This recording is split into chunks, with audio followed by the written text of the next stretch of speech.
Here we are again, live. Welcome to Business Agility Live and to another interesting episode. Today we have on stage my colleague Nadezhda Belosova Manoikana, and it's a pleasure welcoming Evan Leybourn. Evan is the founder of the Business Agility Institute. For those who haven't seen him yet, he was on our show this Tuesday. It's really a pleasure talking to Evan today. Welcome. Thank you. I'm really happy to be back. We're going to go much deeper today, so I'm really excited. That's it. And, we started talking about business agility, what it is, why it is, how it is this week. And yeah, probably everybody wants to know, what can I do about it? Well, what's relevant, what to look after. I think that's where we want to start the conversation. So please go ahead, Evan. What can we do about it? Where do we start? So as I touched on a little bit on Tuesday, there's no immediate answer. It does depend on the context of your organization. What I want to touch on as we start today is understanding or helping you understand where your constraint is. Now, I touched on this a little bit on Tuesday, but give me a moment to just sort of recap it for the people who missed it. There's a key concept across organizations and business agility called the theory of agile constraints. And the theory of constraints by Eli Goldratt is, in a production line, there is a single constraint. Right? If you're building a car, then perhaps the constraint is the engine, or the engine team, I should say. So there's no point in optimizing the doors. You need to optimize the engine team. But the corollary to theory of constraints is that there is always a constraint. So once you've optimized the engine team, now the constraint may well be the door team. And so we now need to optimize that. You can only produce cars as quickly as that constraining factor. In an organization, and noting that a company is a complex adaptive system, not a simple process, there is a constraining factor to your agility. So with apologies to Eli Goldratt and rather arrogantly, let's talk about Evan's theory of agile constraints. An organization can only be as agile as your least agile part.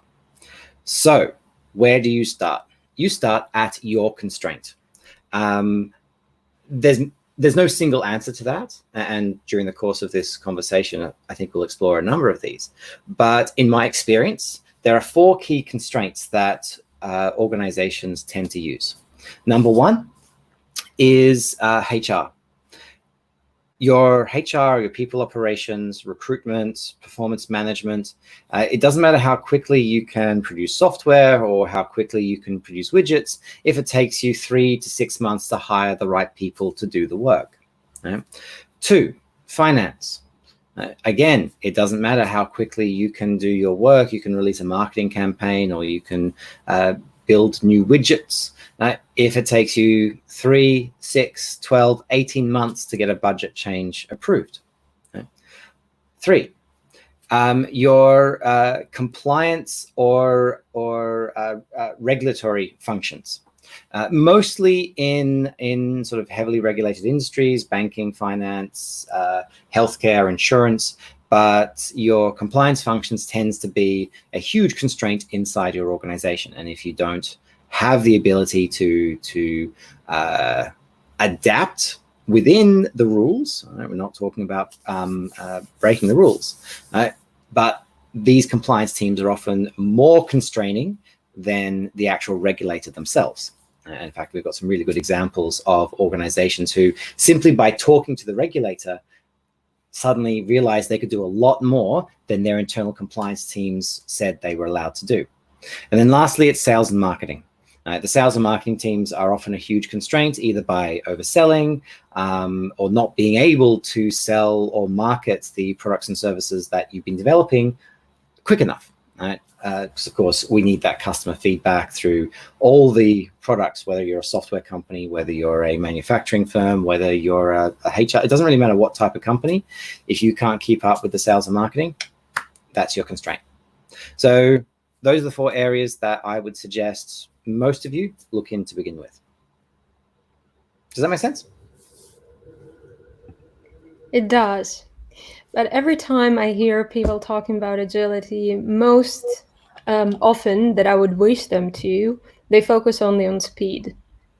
Is speed everything? Speed is nothing. No, that's not fair. Speed is important, but it is the appropriate speed. Again, theory of constraints, I'll call upon that quite a bit. There's no point in going faster than other parts of that ecosystem. If your team is working faster than your distributors, then your distributors are a bottleneck and you can't get things out there. So it's not about being as fast as you can. It's about optimizing the entire system for agility. Now, an element of that is speed, absolutely, but it's also adaptability. There's a great quote, and I cannot remember who said it off the top of my head. There is nothing worse than doing efficiently that which should not be done at all. And if you are very, very, very quickly producing the wrong product, well, that's kind of pointless, isn't it? Indeed. Recently, we had some conversations in different communities, specifically in the light of the current situation, wondering how resilience as organizational capability fits into the picture. Resilience is a tough one, and there's two reasons why. Number one, companies aren't made up of, a company isn't a thing. A company is made up of individuals.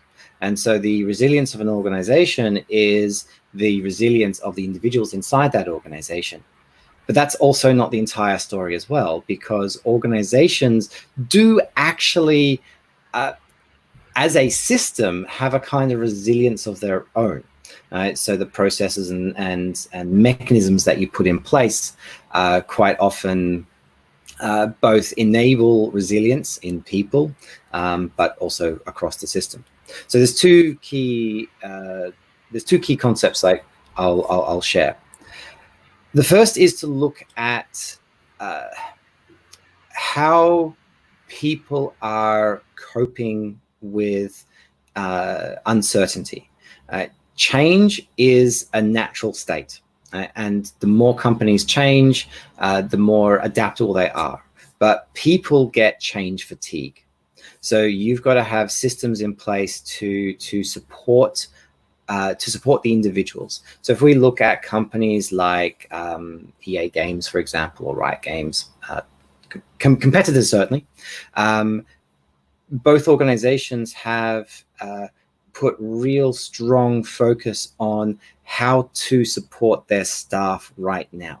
And in the last call, in the last, I'm not sure what we call this. I'm just going to call this a call. I'm just going to call this a call for the sake of argument. But in the last one of these, I spoke about the difference between responding and reacting. All right, and those companies that reacted, who thought about the welfare of their staff and the mental resilience of their staff, they're the ones who said, okay, go home, start working from home. Even before the governors and the premiers and the prime ministers and the presidents shut down countries, start working from home. Right? And you know what these companies found? They found that all that red tape, all those processes they built. Right? So imagine in an organization, it would normally take you a month to get permission to work from home, because you've got to get sort of like an RSA token or like a security token so you can log into the VPN and all that kind of stuff. Right? How quickly can you change that process so that your entire workforce can work from home? Right? And as an organization, if as an adaptable, agile organization, you've got to be able to change incredibly quickly, within a day or 2 or 3 max, those processes, so your entire workforce can work from home, so that they can feel safe, so they can focus on your customer, and so they can have that resilience inside. Right? So in these cases, we're looking at resilience both at a systems level, right? That ability to do things that are for the good of the system, but also for the good of the individual. Thank you, Evan. Very nicely summarized and connecting the dots. Really like that. I'm also interested, you're mentioning some areas to start with, and I'm really wondering what not to do. Of maybe there is some things you've already seen, right, at a set of trends or anti-patterns that are already probably common pitfalls known in the community. Are there any of such cases or anti-patterns you would like to share?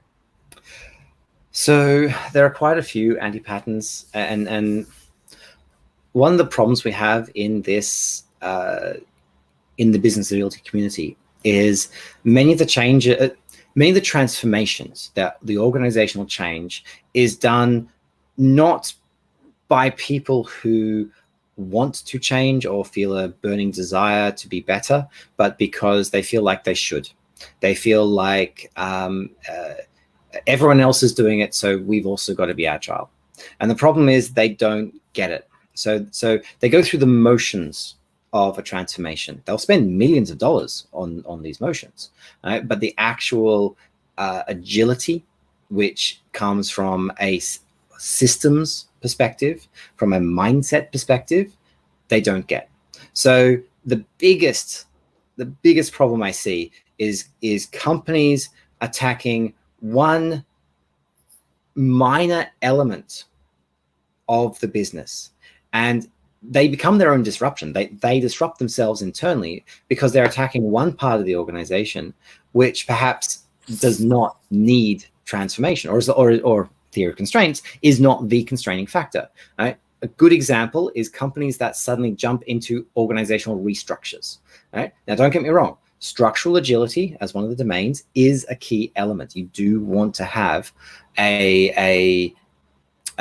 you want to have an organizational structure that is conducive to agility. But starting with a restructure when nothing else is in place is usually not the right place to start. The other thing that I see organizations do way too often is focusing too much on individual processes. So we're going to do agile, not be agile. We're going to implement Scrum, right? Or SAFe or less or Kanban or whatever. It doesn't really matter. But we're going to put in place a process, but we're going to ignore all the interfacing processes. And this is one of the problems we have with agile. I'm not talking business agility anymore, just agile transformations, is that Scrum, less, SAFe, DA, whatever you want, is really good at this piece. But what about the recruitment piece, or the budgeting piece, or the marketing piece, or the deployment piece, or all these other different elements? If you don't have them considered, then again, that transformation is fundamentally flawed. And you can see this when there is problems in the what's what I'm looking for? When there are problems in the transformation or in the marketplace or in the company. So if you think back to say like chemistry, if you did chemistry in high school, you might remember that a chemical reaction has an energy state, and if you put energy into that chemical chemical reaction, as soon as you get to the next plateau, the next stable energy state, you can take away the energy and the chemicalness. I'm not a chemist, so forgive me. Stays where it is. But if you pull energy out, or stop putting energy in, I should say, before it reaches that plateau, it'll fall back to the previous energy state. And we see that in organizations where they'll do this transformation. They'll transform the wrong areas, or they won't focus on the right things. And then they won't get the benefits they were looking for because, of course, they're not doing the right thing. And they'll pull it back, and suddenly everything falls back to the previous state. Everyone goes back to the way it was. Half the people just feel frustrated with this whole agile thing or business agility thing. And it gets the blame when, in fact, actually, you just weren't focused on doing it properly. I know I'm rambling a bit, but let me add one final very, very, very important point. If you are running a transformation, right, for the purpose of cost reduction, right, So we need to get rid of 30% of our managers, right? I use that number very specifically because I've been involved in transformations that literally that was the goal.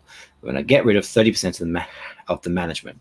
If that's your goal, we have an automatic problem going in. Does a business agility, is an agile organization more efficient from a management standpoint than a non-agile, than a traditional organization? Yes, because there is greater delegation, ownership and accountability happens at a lower level. So we don't need quite so many approvers and middle folk in right there in the middle of the system. But going into a transformation for the sole purpose of removing them, right? One, no one's going to trust the transformation. Two, everyone is entering this journey in a position of fear because no one knows if they're the ones who are going to go. And three, you're not actually addressing the key element, which is the mindset, right? The culture, right? The patterns of the system. So if you're not addressing those, even once you get rid of those, like you can't actually get rid of those 30% of the people anyway, because you can't actually make a meaningful substantive change. And companies then get rid of these 30% of the people and then end up hiring them back 6 months later because the system is broken, because they've not actually built a system that works. That was a very long answer to a very simple question. Well, thanks a lot. We all know this kind of stories, and we share our pains, of course, in the community. And thank you for sharing your experience. We've all seen doing right transformations for the wrong reasons and how they unfortunately go sideways. So thanks a lot for sharing. No, of course. That was brilliant. So one thing is which we constantly look at from a business agility standpoint is the constant ability to bring changes both internally and externally. And given what the situation we are in today for the current times, what do you think at what rate the organizations should apply that change, and so that they are able to accommodate the changes, as well as how drastically and critically it is important for them to do that? As fast as they can, but no faster.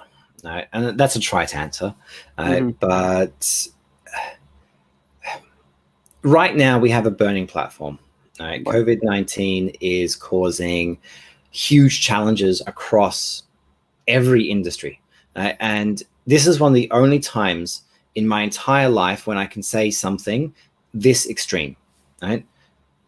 I do not believe that a single company, not a single company on the planet, is looking at their strategic plans from January and are still following them. Right? This is the only time in the last decade that I can say that against every company. Right? So yes, right now is an extreme case. So companies need to focus on survival at the beginning. Right? So those very, very rapid, what do we have to do just to get through the next month?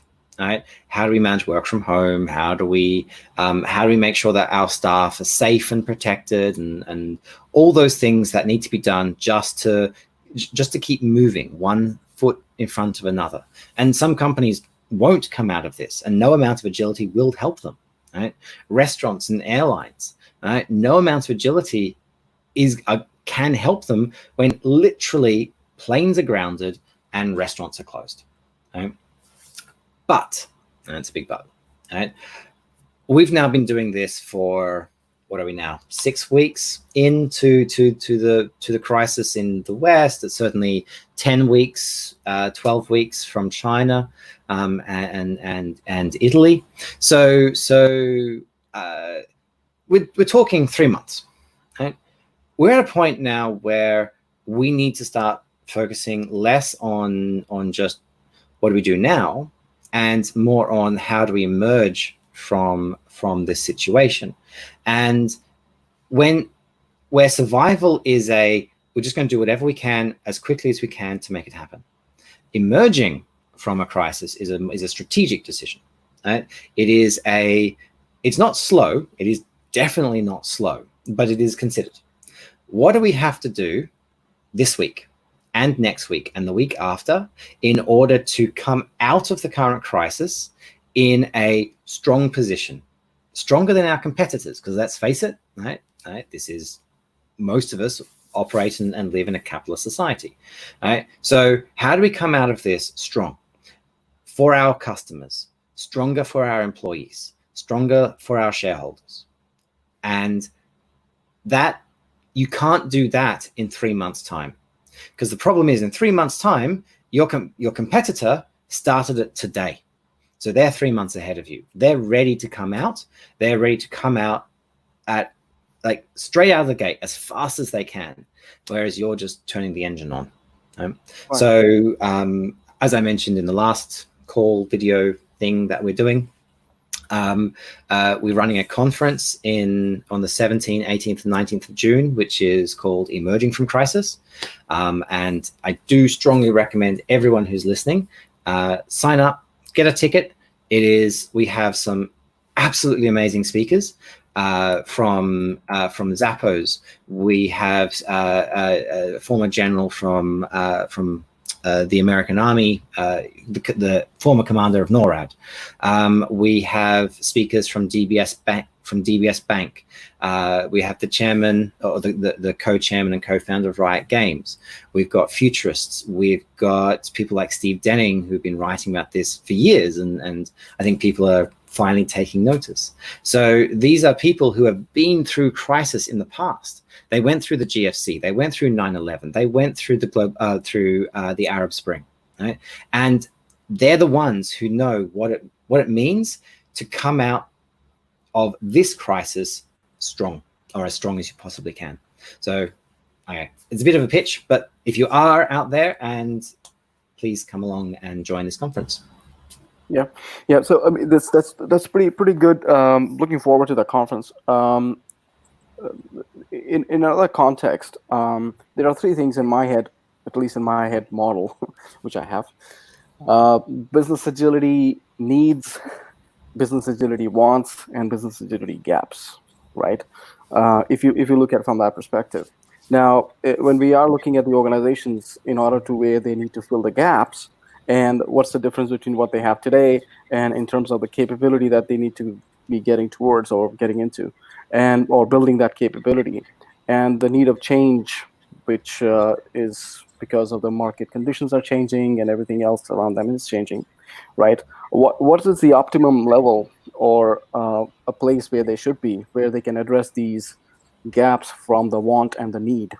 If someone has to start today.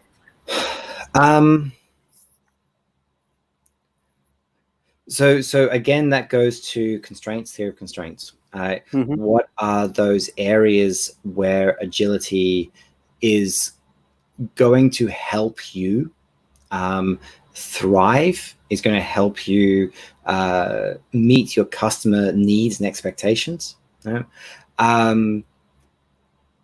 Those areas are going to be needs. Those areas are going to be what you've got to focus on. If you're, in the last video, we spoke about the domains of business agility, right? And I mentioned that the domains are a don't forget model, right? Because if you're going to run a transformation, these are the areas that you can't forget, and sadly, most do. If you remember, for example, there was a domain called process agility, right? If you're running an agile, capital A agile transformation, you're doing Scrum, right? I love Scrum, right? That's process agility, 100% process agility. A little bit of growth mindset. The retrospective is a growth mindset practice, but that's pretty much it. It's not enterprise agility. It's not structural agility, right? It recommends cross-functional team, but nowhere in the Scrum guide does it say how to structure organization. It doesn't really touch on people management. And remember, the Scrum Master is not a people management role, right? Though I think some organizations kind of conflate the two. So out of all of those domains, there are going to be gaps in your journey, right? And which goes to the question about the business agility gaps. Now, if you want to know where those gaps are, we, as I mentioned in the last video, we're a research organization. We put together the Business Agility Report last year that looked at different elements of business agility and how it looks like around the world. And there's also a survey, right? Take the survey. You will help our research because your feedback will all feed into the 2020 report, but you will also get a sort of a very nice little radar diagram that shows those areas in your organization which are your gaps today. And that will help you identify sort of where you want to focus. If I can talk very broadly then, if we look at companies right now, one of the biggest gaps is on the board, right? Your executive board, the board of directors, that's a big hole for most companies. In fact, that's one of the weakest. People management also comes out very weakly. We talk a lot about servant leadership and delegative leadership and all that kind of thing, but actually the expression of it in most companies is fairly weak. Right? What companies do well is process agility. Right? So think about your transformation, and if most of what you're doing hits that process space, then you're focusing in the wrong area. The other two domains that get a lot of attention in terms of where people really want to focus, one is workforce, which is obviously the people, whether they're employees or contractors, doesn't really matter, but helping them be agile, and that's HR plays a big part in this, right? What does an agile performance management program looks like? What does an adaptive recruitment process look like? So getting those workforce policies and procedures and mindsets, culture inculcated through the organization is another big area that companies fall they fall apart on. Right. So I mean, you talked about the transformation. So a good example is that some companies are actually thriving, right, in this in general, or maybe just because they've been doing things right, but while the others suffer, right? And when we are looking through the untransformation lens, right, the question comes up is why do companies need to really transform themselves, right? And instead of when they should be looking from their the company or the organization inside out and outside in perspective. They don't need to transform. Right. It's organizational transformation is a choice, right?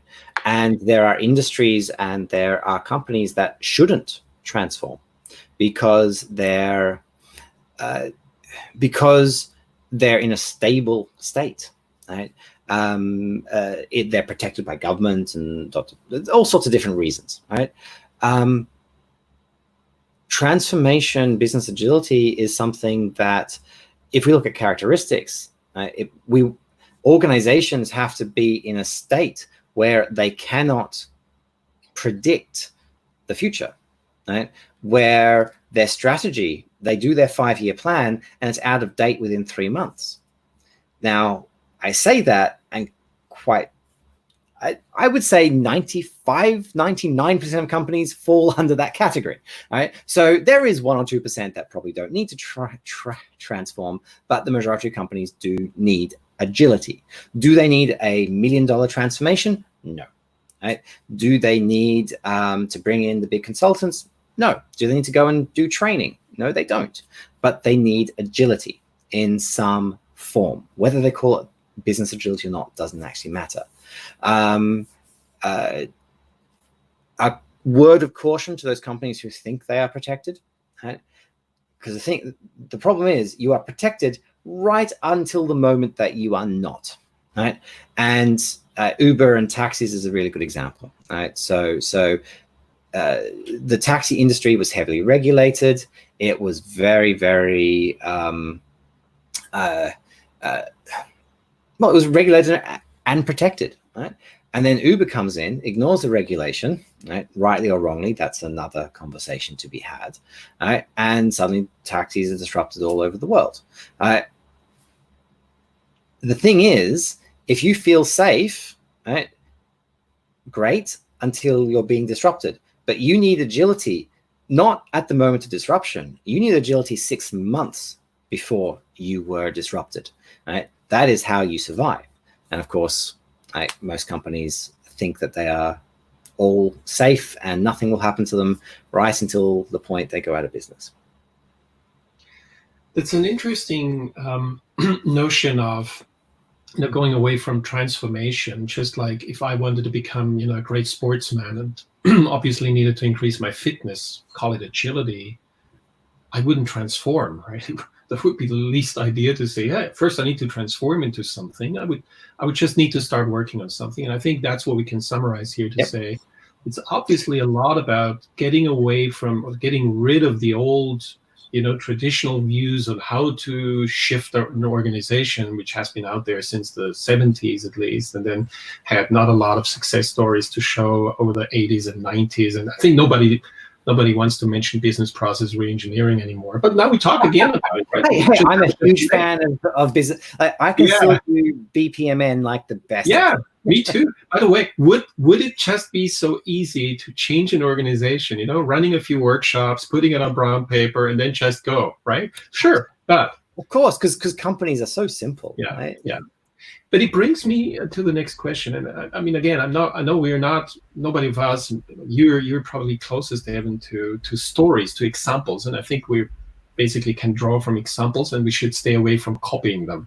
But it brings me to the notion of, we're creating something new here, talking about agility, and let's call it business agility, because we might say, hey, this whole agile thing, as you said, at its core, it's vital, but the way it's currently treated and thought about and brought in is just, it doesn't work. That's just, I mean, some people, I had a conversation yesterday with Alistair Coburn and a couple of people where we thought about the question, is Agile dead? Yeah, there was no strong argument against it. It was more the question, what has changed over the past 20, 30 years? Because that's the age of it, right? It's already come to sort of an instinct maybe. What's happening now? What do we have to look after then? You mentioned already a few nice points, but what is essential? What can't we forget? So just because something's popular does not mean it's wrong. Agile, capital A, agile is paying the price of success. It won. When I started in 2003, that's when I did my first Scrum project. I was that crazy guy who was trying to do Scrum and fighting with the ops team and the other development teams who didn't get it, and the organization required me to have all these documents that I had to find workarounds because we didn't need to create all these documents anymore. We still needed to document, but it was live. And how do you we had stage gate, so how could we change the stage gate? And anyway, we were the odd ones. Now, right, Agile is the de facto standard for most organizations. All right, so are we doing it right? No, not in every company. Right? And there are many people who hate Agile because they've only experienced bad Agile. Right? But agility and even Agile is still very powerful in most organizations. Is it the sexy buzzword that it was? No, because it's now the popular buzzword. And to get a little ranty for a second, it's a lot of the older Agile folk. Sadly, I'll probably count myself as one of them. Like, we're hipsters. We liked Agile before it was cool. Right? And all these young kids don't know how to do Agile properly. Right? In our day, okay, you get my point. Right? So we're Agile hipsters, and my beard's not quite long enough, but give me a couple more weeks in quarantine and it will be. The whole point of everything that we're talking about is Agile's not dead. Right? The sexy buzzword might be dead, right? But the 4 values and the 12 principles of the Agile Manifesto are still valid. Perhaps the face-to-face communication one could do with some updating, right? Also, the Agile Manifesto is very software-centric, and obviously I'm talking business agility, so just change the word software to products and services or stuff. It doesn't really matter, right? So there's a few adaptations to bring it up to the 21st century. But right, it's still more or less valid. And the same goes for Scrum, and the same goes for Kanban, and all those Agile frameworks. At a business level, right, there is still a huge amount of positive change that can occur. Right? Look at marketing functions, look at finance functions, HR functions, operations, right? Manufacturing and construction and R&D, all of it. There is a lot that Agile and business agility can bring to the entire company. And as a side note, please don't conflate business agility with Agile business. Those are two very, very different things. Right? So a rose by any other name would smell as sweet. Right? Perhaps that is wrong. Right? Perhaps we do need to change the name Agile so that the idea can live on. Right? But now we're getting into semantics. Right? What I will say is that we do need to stop thinking about these journeys as transformations. We know from our research that the average duration, or the average amount of time it takes for an Agile transformation to be sustainable is 8 years. Right? A business agility transformation, sorry, I'm conflating in my own head, is 8 years. Right? So what does that mean? Right? No organization is going to run a transformation program with an office and staff and consultants for 8 years. Right? The journey that they are on is ongoing and continuous. The cultural momentum, right, takes time to generate. Right? So if it's going to take an average of 8 years, and of course that's an average, some companies can do it much quicker and some companies will do it in much longer, right? But if it's going to take an average of 8 years, then you've got to plan for the marathon, right? For a long, slow, considered journey towards agility. It means that COVID-19, right, may trigger the desire for agility, but you're not going to get it before this crisis is over.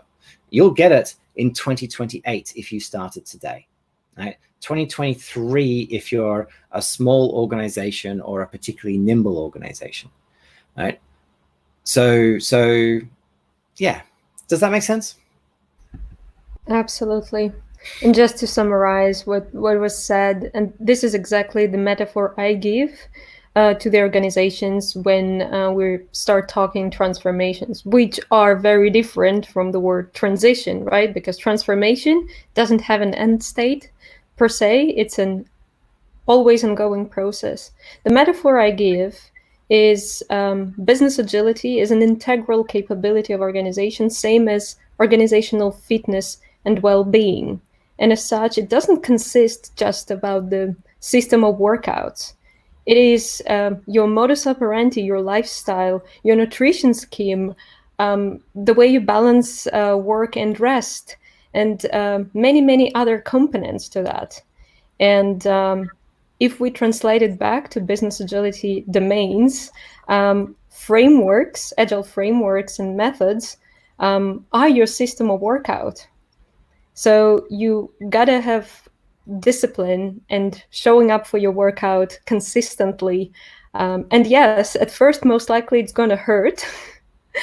But as soon as you build the routine and start building certain muscles and practicing and stretching yourself, then your next goal, right? We're in the marathon business, yeah. Although we call our iteration sprints.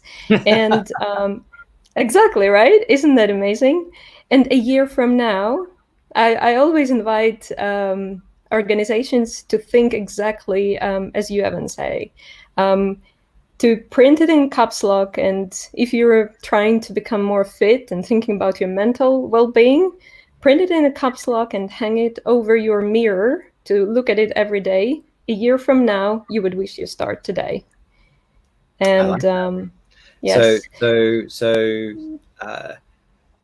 in the New York conference that we held back in March, we had the lead development manager for Riot Games come and give a speak and come and give a talk.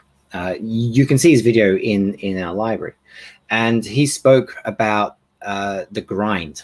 Right? He's a professional bodybuilder, right? Athlete. So when you see him on stage, it is. I could not put my hands around his arms. He's built. It is impressive. So when he talks about the grind and the fact that you wake up every day and you go to the gym and you exercise, not because it's fun, not because it's intrinsically something that you want to do, but because it's something that you want the outcome, right? And you know that to achieve the outcome, you have to keep going to the gym on days when it's raining, on days when it's hot. You keep going to the gym and you grind, and you push through, and you will get there. I don't want to sound terrible, because there are good days. There are more good days than there are bad. But there are days when you wake up and it's like, I don't need to go. I'll go tomorrow, right? But the minute you have that, right? And the same is true in a business agility transformation or journey, right? The minute you wake up, it's like, we don't need to be agile today, right? Suddenly we now have a problem, right? Because you've gotten off, you've lost the grind, you've lost that ability to push forward, and it is harder to start again the day after. It's much easier to stay in bed one more day, and then one more day, and then you've lost everything you've worked towards. So it is a journey. It is a hard journey, but it is ultimately a worthwhile journey, because the organization that you will be at the end of this will be a better place to work for everyone, right? It will be a better, you'll produce better products for your customers, and you'll be more resilient and adaptable to market changes. And those three things are kind of why we do this. And actually, I'll touch on the first one for a second, because I don't think we talk about this enough. There's no such thing as work-life balance, especially now, given that we're all working from home. But I don't think there has been for 10 years. This damn thing keeps buzzing, and I keep checking it with emails from work at any hour of the day. We now have this work-life integration. We're constantly coming together, which means we spend more time at work and thinking about work than we do with our family. That's not a criticism, right? It is just a fact, right? So work should be the best part, or one of the best parts of your life. If you're going to spend the majority of your waking adult life working, it should be amazing. And if you're not working for a company that treats you with trust and respect, if you don't feel like you are doing the best work of your life, if you don't feel that autonomy, mastery, and purpose that Dan Pink talks about, then you are probably working in the wrong organization. What's that saying? It's like, change your company or change your company, right? So there's some kind of change coming.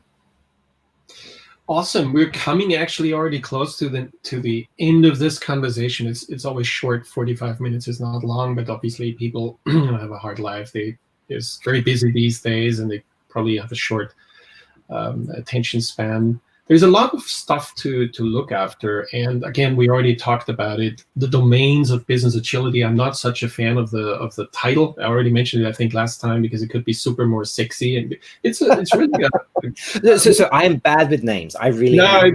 It's another question of semantics. My first book was almost called Agile Corporate Governance, and then my publisher came back to me and it's like, We love the book. We hate the title. Can you please I'll give rename you it? a reason for this one. It's because it's such a great resource on, first of all, looking after what business agility could mean for an individual organization. And in addition, then giving a lot of guidance in various areas, but it's not a recipe. So that's what I like about it. So I would recommend everyone looking into it. And to summarize a little bit, I think business agility is obviously more than just looking after delivery. We didn't touch a lot about it. I think we went into leadership is a very important part. It's the understanding of identity, who we are, that points towards culture. How could we manage, or not manage, but work on culture without having people from HR on board and all people on board. And it's finally also about strategy and creating portfolios which are made for the future.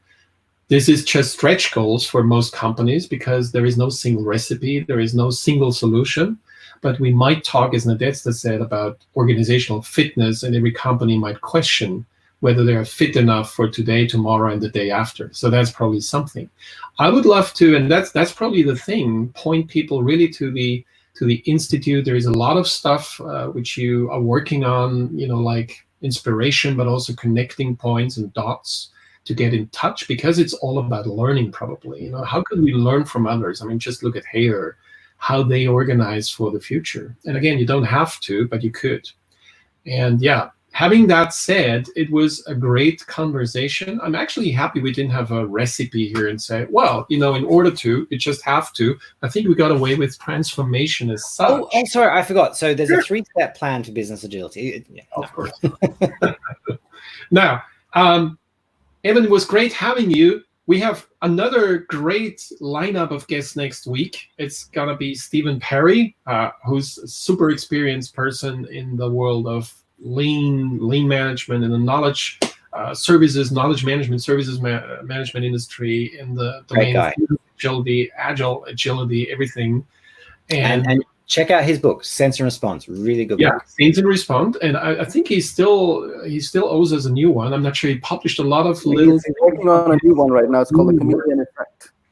Sorry? There we go. He's working on a new book basically for Sense and Respond. It's called The Chameleon Effect. And and I think we can have him talk about that a little bit next week.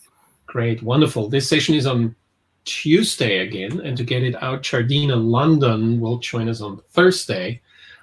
She will talk about structural agility. So another interesting topic. You also can watch her video where she had a talk at the Business Agility Conference in New York. For now, it's been a pleasure talking with all of you, and see you next time. And for those who watch the video, don't forget to subscribe. It's a really good opportunity to stay in touch and actually get a reminder whenever something new comes up. All right. Take care. Thank you. See you all. Thank you. See you.